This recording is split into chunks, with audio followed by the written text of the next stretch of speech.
Fundación Libertad y Desarrollo presenta Razón de Estado con Dionisio Gutiérrez. Los primeros días de cada año son siempre oportunos para la reflexión, para hacer las sumas y las restas del año que se fue, para hacer las promesas del nuevo que llegó. Dicen que la vida es el arte de sacar conclusiones suficientes a partir de datos insuficientes y que a pesar de que las mejores enseñanzas vendrán siempre del fracaso y la derrota, estudiar y aprender para lograr formación y conocimiento abre ventanas que dan luz y espacios que permiten encontrar respuestas a las interrogantes que la vida y el tiempo nos presentan. Pitágoras dijo que la educación es templar el alma para las dificultades de la vida. Platón decía que la educación es el proceso que permite al hombre tomar conciencia de la existencia de otra realidad y que ese esfuerzo consiste en orientar la inteligencia hacia el verdadero objeto del conocimiento, que debe ser la comprensión de la idea del bien. Y Aristóteles hablaba de que la educación debía formar al hombre libre y al ciudadano responsable como fundamento de la cultura de las naciones. La educación es evolución, forma el carácter, da salud al cuerpo, libertad a la mente, pero la condición es desarrollar un pensamiento crítico que busque la verdad y defienda los valores de la libertad, que son los únicos que construyen naciones exitosas, valores hoy amenazados por el populismo, la corrupción y el autoritarismo. La vida nos enseña que a través de la historia, las causas que consideramos perdidas siempre encontraron alternativa y solución. Hoy podemos resolver el desafío de la educación. Los obstáculos de costo, difícil acceso, mala calidad y atraso en contenido se acabaron con la alternativa digital. Se acabaron las excusas para no estudiar. Para América Latina, la educación digital es el futuro que ya llegó y la gran oportunidad que esperábamos. Solo debemos mejorar el acceso a Internet y asegurar que la oferta digital esté a la altura de este continente extraordinario, con ciudadanos que quieren ser habitantes del mundo libre y desarrollado. Ya verán ustedes que la educación digital hoy, una realidad, será la noticia más importante del siglo XXI. Encontrar la música escondida en la educación es encontrar la fuente del saber, es descubrir la oportunidad que nos hace mejores, es recuperar la ilusión con optimismo inteligente para construir las naciones que queremos. El conocimiento es poder, el conocimiento da libertad. Los vertiginosos cambios políticos, económicos, sociales y tecnológicos del siglo XXI han llevado los sistemas educativos del mundo a la crisis y la obsolescencia. Incluso en los países desarrollados, 1/3 de los adultos apenas tiene nociones básicas de matemáticas, presentan una baja capacidad de lectura y mejor no hablemos de sus habilidades para resolver problemas. Esto explica por qué, a pesar del masivo acceso a la información en redes, las personas resultan víctimas de la desinformación y la propaganda, y la comparten sin criterio, sin filtro ni pensamiento crítico. Hasta las universidades élite del mundo dejaron de ser referencia de rigurosidad académica. The Atlantic señaló que los profesores de esas escuelas se quejan constantemente de la incapacidad de sus estudiantes para leer libros completos, lo cual demuestra falta de hábitos de lectura que no solo limita la capacidad de análisis crítico, sino que afecta el desempeño académico y profesional. Las nuevas tecnologías digitales transformaron la educación, pero no todo es positivo.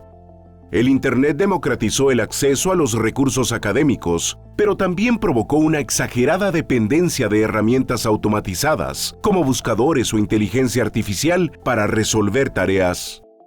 Esto ha reducido la habilidad de los estudiantes para investigar y desarrollar razonamientos propios. Además de la decadencia en la calidad educativa, existe una creciente preocupación por la ideologización de la academia, particularmente en universidades de primer mundo. Ciertas universidades dejaron de ser espacios de debate de ideas y desarrollo de pensamiento crítico y se convirtieron en centros de adoctrinamiento de ideas extremistas que no aceptan ningún tipo de cuestionamiento. Los campus de estas universidades se parecen más a una inquisición del siglo XXI que a instituciones que promueven la expansión de los límites del conocimiento humano. La situación de los países en desarrollo es aún peor, debido a que, en pleno siglo XXI, muchos aún no logran cobertura universal de educación primaria o secundaria, lo cual deja fuera a millones de personas de la nueva economía del conocimiento y la tecnología. Son personas condenadas a la pobreza, sin ninguna oportunidad de movilidad social, lo cual podría provocar graves crisis políticas en el futuro. El desafío de nuestro tiempo no solo radica en mejorar el acceso a la educación y en modernizar nuestros sistemas educativos para que fomenten la discusión de ideas y el pensamiento crítico, sino también que brinde las competencias indispensables para el cambiante mercado laboral, impulse el hábito de lectura desde etapas tempranas y fomente el uso inteligente y responsable de la tecnología. Los países occidentales deben recuperar el espíritu de las revoluciones educativas de los siglos XVIII y XIX, que promovieron el acceso universal a una educación rigurosa y crítica, que fue la base de la expansión de la clase media y del desarrollo de las democracias liberales.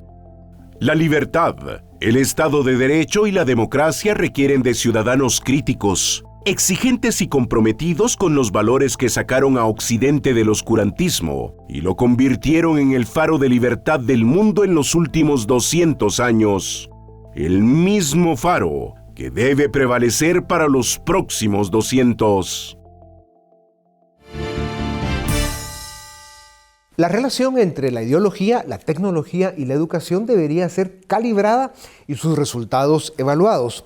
Las consecuencias de una carga ideológica tóxica y destructiva en la educación, la ideología de la dependencia, la sumisión y el odio, compromete la libertad, el desarrollo y el futuro de las naciones. En la era exponencial de la tecnología y con la amenaza de esa contaminación ideológica, la educación, en lugar de ser una oportunidad, se puede convertir en una arma suicida. Para conversar sobre las amenazas y debilidades, oportunidades y fortalezas que enfrenta la educación en el mundo de hoy, tengo el gusto de presentarles a Mario Noya, licenciado en periodismo, director de Voz Media.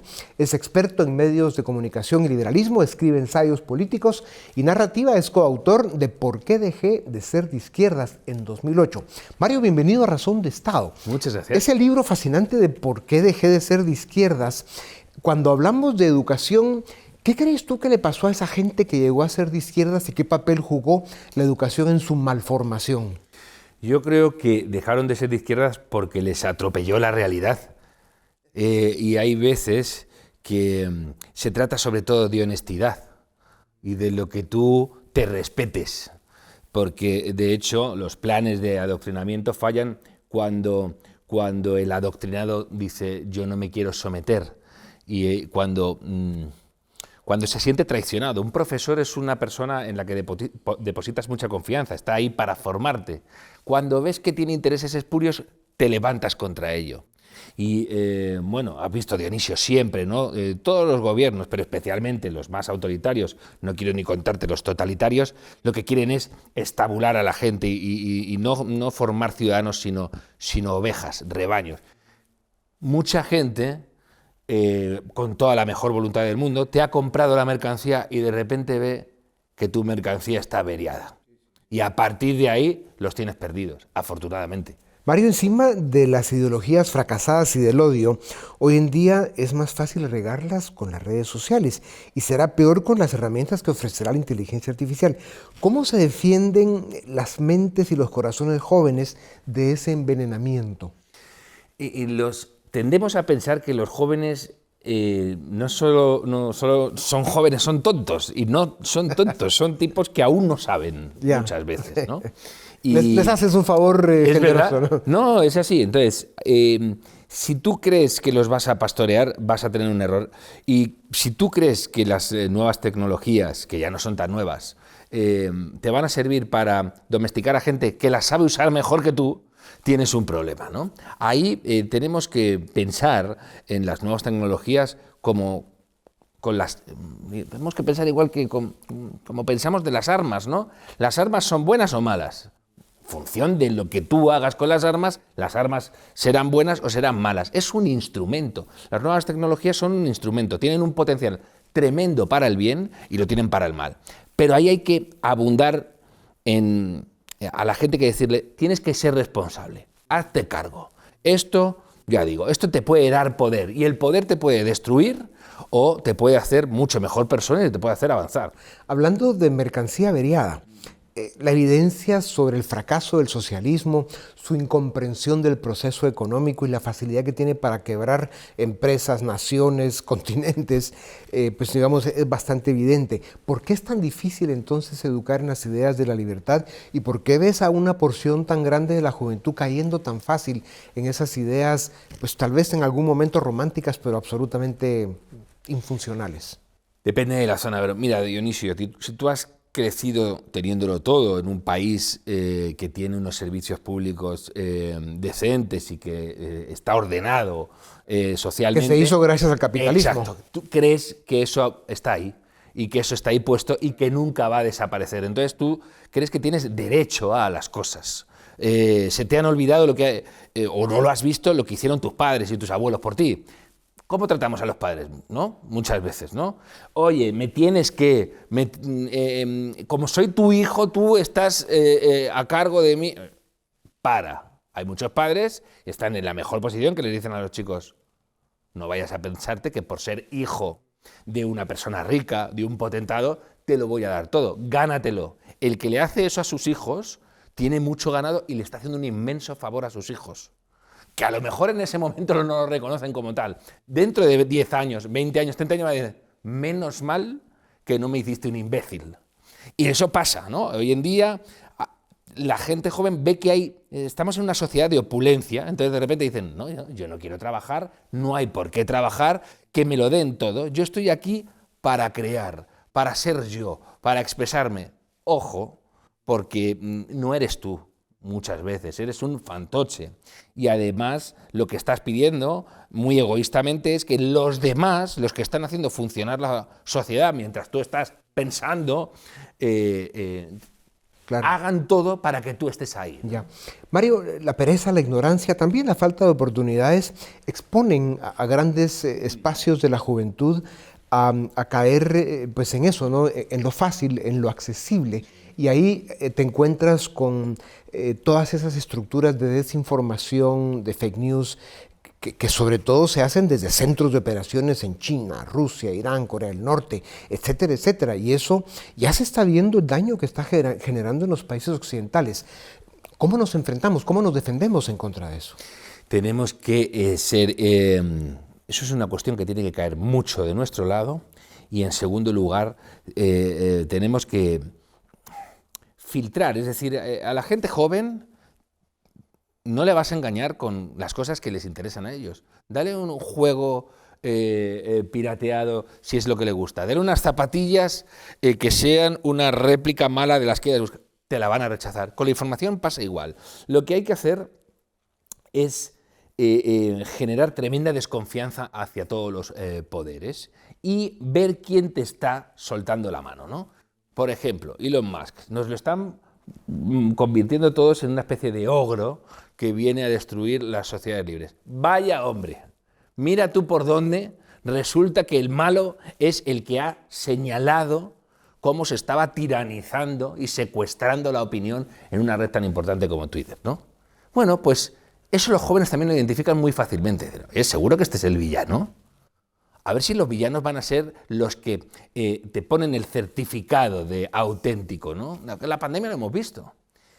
Gente en la que se depositó una confianza en tiempos críticos, en vez de hacer diagnósticos científicos y de autoridad basada en comprobaciones, pruebas, etcétera, buscaban otra cosa. Y era una tiranía de los expertos que resulta que fue muy perjudicial. Entonces, a la gente joven hay que decirle que no, que se informen por 25 canales y ellos mismos van a desarrollar las herramientas que les permitan discriminar entre el grano y la paja, ¿no? Evidentemente. Mario sigue muy presente en los medios de comunicación, en todas las mesas del debate público y en todas las plataformas en las que puedas expresar tus ideas y compartir tus valores. Dionisio, Gracias. muchas gracias y muy amable. Qué privilegio. A ustedes también gracias. Volvemos en un momento. Los niveles más altos de bienestar en la humanidad se alcanzaron gracias al orden liberal y después de una época en la que se reunieron la necesidad, espacios de libertad y la educación en los valores que facilitan el desarrollo. Si bien es cierto que las naciones con más grados de libertad son las que han alcanzado mayores niveles de desarrollo y bienestar, también lo es que la educación jugó un papel fundamental. Sin embargo, a partir de los primeros años del siglo XXI, el mundo fue invadido por múltiples crisis, desajustes, disfunciones y manipulaciones, en especial en la educación. Para conversar sobre los tiempos de peligro que viven las nuevas generaciones expuestas a sistemas de educación contaminados de mentiras, desinformación y carga ideológica tóxica, les presento a don José Suárez Arias Cachero, ciudadano ejemplar, empresario exitoso, académico reconocido y dirigente político en remisión en este momento. Don José es un líder cívico, fundador de importantes iniciativas para el Principado de Asturias en España, que es su tierra natal. José, bienvenido a Razón de Estado. ¿Puede la tecnología como plataforma de aprendizaje en línea rescatar el contenido con el que se están educando las nuevas generaciones? Bueno, depende. El aprendizaje en línea a través de la tecnología tiene una polaridad curiosa. De un lado, efectivamente, puede facilitar el acceso al conocimiento a millones de personas que en otras circunstancias lo tenían muy difícil. Es decir, hoy, por ejemplo, puedes hacer un curso en línea asequible, incluso gratuito, del MIT, y eso es una gran oportunidad que antes no se tenía. Y al mismo tiempo el aprendizaje en línea todavía no ha resuelto un problema que tiene que ver con la capacidad de atención del que tiene que participar en esa educación en línea. Ahora, hay un déficit de atención que está conectado con algo de lo que comentaste del principio del siglo XXI, de los aparatos, las pantallas, los teléfonos móviles, y a los estudiantes. Yo la experiencia que tengo, es muy bajo el porcentaje de personas que inician un procedimiento de aprendizaje en línea y lo terminan por esa incapacidad de mantener la atención. Claro, ha de tener también que ver con que está mejorando de manera exponencial la experiencia de aprendizaje en línea. O sea, la tecnología en eso va a ayudar. Sin embargo, también en las redes se expone uno a demasiada basura, ¿no? Y entonces requiere de un enorme nivel de disciplina del joven que tenga, digamos, el deseo, el compromiso de formarse y luego escoger de forma correcta el contenido al que se va a exponer para educarse. Eso para empezar. Y luego también hay otro problema. Antes te mencionaba que es accesible el contenido del MIT, pero en el mismo nivel del MIT hay porquería también. Y no sé hasta qué punto estamos enseñando a distinguir lo bueno de lo malo, lo real de lo falso, lo tóxico de lo positivo. Ese es un desafío importante, ¿no? Y a eso agreguémosle la inteligencia artificial y lo que por ahí viene para el campo de la educación. Don José, en el tema de los valores, el contenido en valores que va a necesitar la educación, especialmente en línea, eso nos debe llevar al que identifiquemos cuáles son las habilidades más demandadas que se tendrán en los próximos 10 años. O sea, en este mundo de enorme complejidad en que vivimos. A ver, yo soy de la escuela de los que piensa que es más importante tener buenas personas que personas buenas. Y eso está conectado con la necesidad de tener un aprendizaje en valores. Uno de los problemas que se plantean en el siglo XXI es la decadencia de valores que están basados en algunos elementos que hoy están gravemente amenazados, que son los valores. Antes se transmitían por la familia y se transmitían también por las instituciones religiosas o a través de la espiritualidad. Son dos instituciones que han sufrido ataques relevantes en los últimos años y que eso ha alterado el proceso de inculcación de esos valores. Para mí es crítico que esa oportunidad que se nos presenta con el aprendizaje en línea seamos capaces de tener unos contenidos que permitan entender y practicar y tener ejemplos de esos valores y que sean lo suficientemente atractivos, ¿no? Don José, con nuestro querido amigo el doctor Fernández Luña hemos hablado muchas veces sobre que el mundo, especialmente América Latina, Iberoamérica, tiene graves problemas sociales y económicos, pero nuestro verdadero problema es político. No hemos aprendido a gobernarnos. Y por eso la importancia de rescatar la política por un lado, pero especialmente revalorizarla, rescatar los valores. ¿Qué papel debe jugar la educación? Y más ahora con la oportunidad de hacerlo en línea, en la formación política, en la formación de una nueva generación de tecnócratas, de dirigentes, de líderes, que se preparen específicamente para gobernarnos mejor. A ver, ahí hay dos cuestiones. Una, la que acabas de mencionar, la necesidad de que haya un esfuerzo para formar a las personas que quieran servir a la sociedad, que eso es hay que tener vocación para servir a la sociedad sin que haya corrupción. Es decir, y es uno de los dramas que tenemos. Pero a la vez hay que formar a la sociedad, porque las sociedades liberales y las democracias prosperan cuando los ciudadanos están informados, y cuando los ciudadanos están instruidos, ¿no?